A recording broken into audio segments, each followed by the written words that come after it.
Cameroon, Bandung, Africa, Bandung, to the world, Bandung.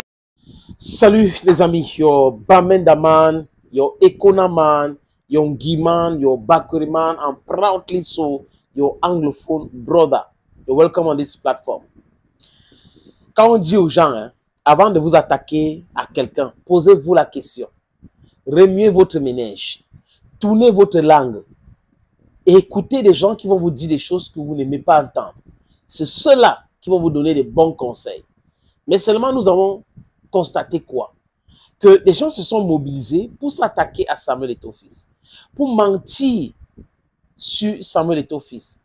Et le complot était vraiment bien orchestré pour le faire tomber. Et certains ont parlé de la normalisation. Qu'est-ce qu'on constate aujourd'hui, les amis? C'est quoi? C'est que il n'y a eu rien, ni la sanction contre lui n'a pas marché, ni l'interdiction d'aller aux élections au niveau de la Confédération africaine de football, parce qu'il devait entrer dans le COMEX, les gars ne voulaient pas, ça n'a pas marché. Et qu'il a gagné tous ses procès au niveau de la CCA au Cameroun, au niveau de la CAF et au niveau du TAS. Donc, ça veut dire quoi? Ça veut dire que le gars est légaliste, c'est un légaliste. Il prend son temps, il observe. Il n'est pas dans la précipitation. Il fuit, il fafouine, il regarde. Est-ce que j'ai le droit ici? Est-ce que ce que j'ai fait respecte les règles? Est-ce que le timing est bon? Et le timing aussi, dans ces affaires, est très important. Voilà que nous sommes en 2000, parce qu'il faut préciser le contexte. Nous sommes en 2003. La CAN se joue en Côte d'Ivoire. Le Cameroun joue un match fatidique contre la Gambie pour se qualifier pour le second round. Et le match est difficile. Les Lions Indomptables ont joué jusqu'à la 90e minute.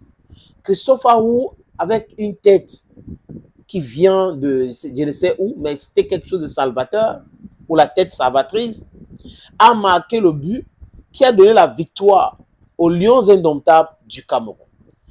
On jubilait. Les gens ont jubilé partout. À Bouaké même, il y a eu des jubilations. Parce que c'est là où le match s'est joué. Et après ce match, Jérémy Soren Djita est venu dans les vestiaires des Lions Indomptables. Il a trouvé, c'est son récit, hein, il a trouvé M. Samuel Eto'o-Fils. Il a salué M. Samuel Eto'o-Fils. Et Eto'o est parti. Après, il a eu des altercations avec le chef de protocole du président de la Fédération camerounaise de football, Etienne Tamo. Selon lui, Etienne Tamo a voulu l'expulser. Et il y a eu l'intervention de la sécurité de la CAF, qui lui a expliqué c'est la version d'Etienne Tamo, qui ne devrait pas être là. Et que Etienne Tamo a dit que lui n'a pas intervenu. Maintenant, pas de témoignage, pas de témoins. On constate seulement le communiqué d'Ndjita qui condamne cette attitude, qui parle de cette histoire. Et quand Tamo parle, on écoute et on comprend que Ndjita aurait dit que vous allez partir bientôt, nous allons gérer la normalisation. Donc, ça veut dire que quoi? C'est quelque chose de savamment pensé. Ndjita, dans sa tête, c'est qu'on crée le désordre, c'est nous qui contrôlons maintenant, Bell certainement et les autres. Et on peut entrer dans les vestiaires comme on veut, même si on n'a pas le badge, c'est nous qui devons gérer la fédération. Et le système va marcher. Mais ils ont fait ça avec la complicité certainement de l'homme à la punk. Parce que la réaction de Ndjita suivait aussi la réaction du ministre Narcisse Moelle Kombi en Côte d'Ivoire, qui parlait avec des joueurs 40 minutes, qui perturbaient les joueurs par rapport aux entraînements. Parce que le but, c'était de faire introduire dans le discours de Paul Barthélémy Biabi-Vondor qu'il y a un problème, il faut prendre en charge. Il faut l'argent, il faut contrôler l'argent. Parce que c'est tout ce qui les anime, hein.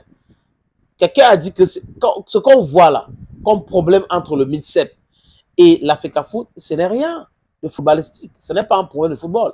C'est un problème de contrôle du blé. Certains veulent contrôler l'argent. Donc quand ils disent, oh, nous contrôlons la tanière maintenant, nous contrôlons la tanière. Vous croyez que c'est vraiment la tanière qui les intéresse? C'est le blé. C'est comment faire pour distraire 3 000 €, comment faire pour demander aux joueurs de les donner de l'argent, parce que l'histoire où on versait l'argent dans leur compte directement était très complexe. Donc, il faut toucher du catch pour que la corruption soit des plus belles. C'est un peu cela. Etienne Tamo, à travers un blog, avait réagi. Les gens qui étaient présents en Côte d'Ivoire avaient réagi. Et la fédération, à travers sa commission d'éthique, a convoqué Jérémy Soren Djitap. Il a fait appel à son ami Moussango Véran.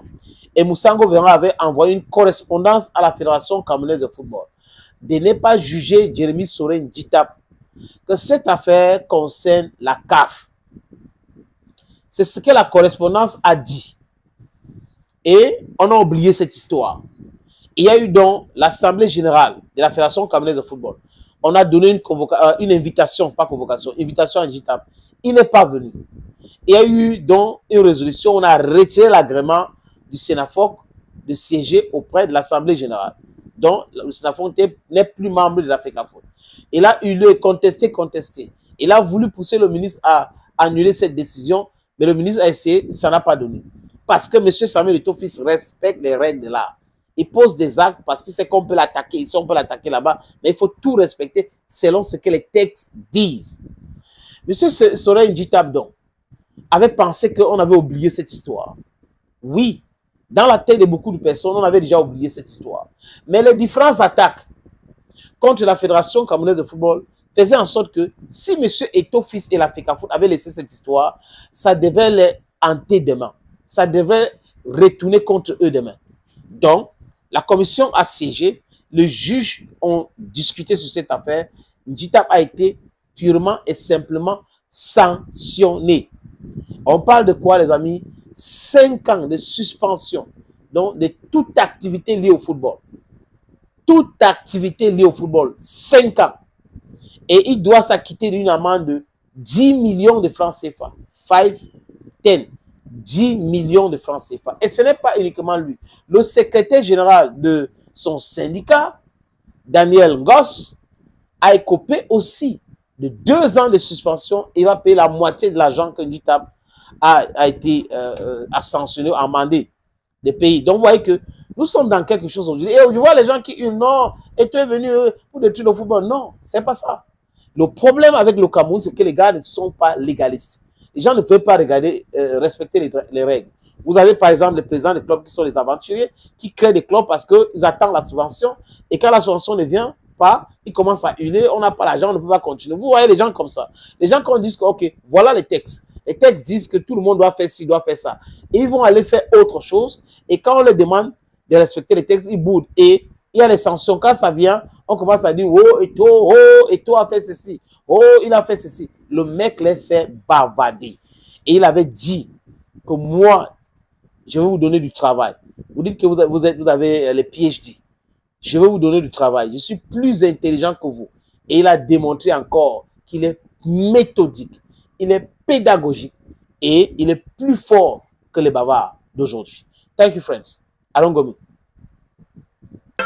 Cameroon, Bandung, Africa.